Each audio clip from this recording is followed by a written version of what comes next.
మాజీ సీఎం జగన్ కు న్యాయం చేసే బాధ్యత ఆంధ్రప్రదేశ్లోని కూటమి ప్రభుత్వానికి ఉందని జనసేన నేత నాగబాబు సెటైర్ వేశారు. మాజీ సీఎం జగన్ కు న్యాయం చేయాలని ఆంధ్రప్రదేశ్లోని కూటమి ప్రభుత్వాన్ని CM Chandrababu Naidu, deputy CM Pawan Kalyan, హోంమంత్రి అనితను కోరుతున్నారని నాగబాబు సోషల్ మీడియాలో పోస్ట్ పెట్టడం ఇప్పుడు హాట్ టాపిక్ అయింది. అమాయకుడైన మాజీ సీఎం జగన్ కు కూటమి ప్రభుత్వం వెంటనే న్యాయం చేయాలని జనసేన నాయకుడు నాగబాబు వ్యంగ్యాస్త్రాలు సంధించారు. జగన్ కెందుకు న్యాయం చేయాలి, ఏ విషయంలో న్యాయం చేయాలని కూడా నాగబాబు వివరించారు. 2019లో శ్రీను అనే వ్యక్తి జగన్ మీద కోడికత్తితో దాడి చేశారని, 5 సంవత్సరాలైన అమాయకుడైన జగన్ కు న్యాయం జరగలేదని జనసేన నాయకుడు నాగబాబు ఎద్దేవా చేశారు.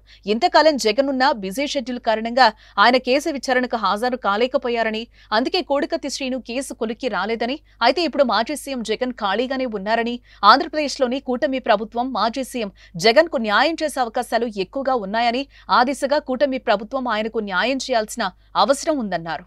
జనసేన నాయకుడు నాగబాబు పెట్టిన పోస్ట్ సోషల్ మీడియాలో వైరల్ కావడంతో ఇప్పుడు మాజీ సీఎం జగన్ తో పాటు వైసీపీ నాయకులు ఎలా స్పందిస్తారో వేచి చూడాలని నెటిజన్లు అంటున్నారు. ఒక్కోసారి జనసేన నాయకుడు నాగబాబు చేసే పోస్టులు సోషల్ మీడియాను షేక్ చేసిన సందర్భాల గురించి కొత్తగా చెప్పుకోవాల్సిన అవసరం ఏం లేదు. నాగబాబు కామెంట్లపై వైసీపీ నాయకుల స్పందన కోసం జనసేన పార్టీ కార్యకర్తలు కూడా ఎదురు చూస్తున్నారు.